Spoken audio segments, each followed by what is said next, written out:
Sir Alejano said, Congressman Alejano said that he's going to take the whole thing before the ICC since Congress dismissed the whole thing. Yeah, you can go ahead. He's free to do it. This is a democracy. I was investigated by the human rights when Delilah was still the chairman.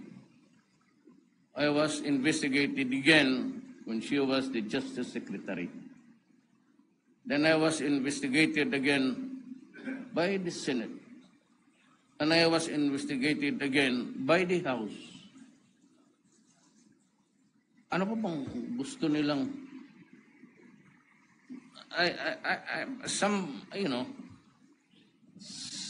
some guys are being taken for a ride 1,000 times over. Totoo yan, may namatay anak ng meeting. Ano ba namang gira na sa droga na walang namatay? Pero not in the character and kind that was dished out.